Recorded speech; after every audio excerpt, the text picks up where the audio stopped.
Our next person is Jocelyn Chou. She's a rising junior from Hinsdale Central High School. She's been writing from a young age, and despite facing years of writer's block and frustration, I understand that, she keeps going.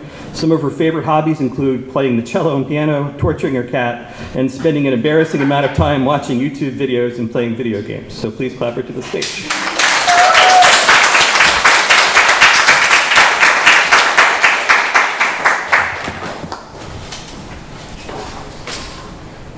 Good evening, I'm Jocelyn Chou.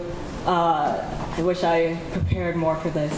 I don't really have as many intros to each of my poems as the other people did, but I have three. All I can say about this first one is that I wrote it 3 days ago after a Hozier concert, so I don't know if that'll come across, but I hope that you enjoy it. Analogous. There is, perhaps, nothing as inexplicable, as unexplainable, as past understanding, as a black hole, a modern mystery of science. And yet, have we not been living with them all along? All around us, directly next to us, within us even? Running through our veins, through mine, and through yours, and through everyone's, is something similar to greed, similar to desire, similar to avarice, to materialism, and yet it's not quite those. As it's not inherently harmful, nor inherently beneficial. What runs through our veins is simple want. Want for everything. Want for love, want for money, want for achievement, want for happiness, want for fulfillment, want for success. This want should not be dangerous. It should not be capable of hurt. And yet, every day, people are harmed by the wants of those opposite them.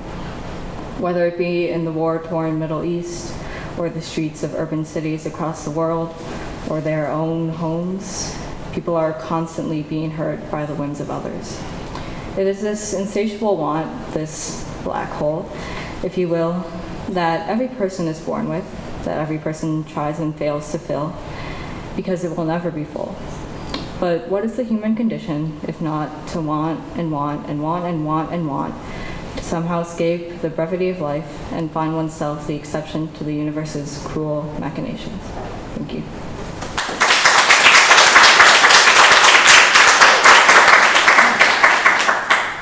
The second one I wrote, I think about a year ago. That's all I have to say about it because I didn't prepare anything else.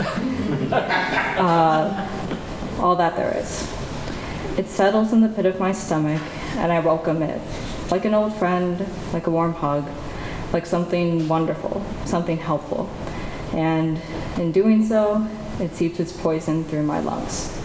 Too late to weed it out, it grows and builds upon itself, reinforces its feelings, roots deep into my being, becomes me sometimes. And I hate it, and I despise it more than anything. Hate how it twists words, hate how it distorts my vision, hate how it makes me see things that aren't there. Or are they? But sometimes I think I love it. Sometimes I think I appreciate it. How it warps my being, how it shapes me, how it turns me inside and out until I can't tell up from down. It's a strange dichotomy. I can't seem to live without it, but am I truly living with it sitting inside me, deep in the pit of my stomach, high above my head, whispering, leaning onto me with the weight of the world? How am I meant to live without something like that? Something that has become so close to my heart and then proceeds to tear it out.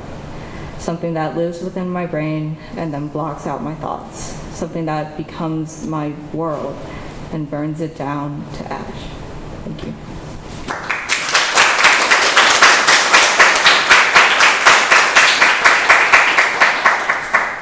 I have one more poem if time allows, which... Okay. This poem, I do have something to say about. It describes a feeling that I never really knew how to describe to anyone, and so I hope that either you can relate to this poem or you can try to understand a bit more about the people around you through this poem. Third person. Do you ever feel the barrier? It's clear. You can see through it with such clarity, but it's there and inescapable. Try to go over it and it grows taller. Try to go around it and it grows wider. Try to break through it and your knuckles bleed. All the while you're watching someone else walk around in your skin, some doppelganger, and you know you've been replaced. Do you feel separate? Like your spirit is floating away from your body, away from everything, really. Could be whole universes away, but your body is still doing things and reacting to things and living to some degree.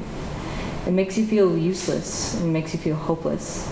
But it's not sadness, it's not restriction, it's not paranoia, it's not apathy, it's not malaise, it's not classifiable, it's not known.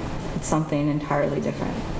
Something unknowable but encompassing, something enigmatic but obvious, something opaque but clear as day. It's a disgusting contradiction, two halves of a mismatched whole.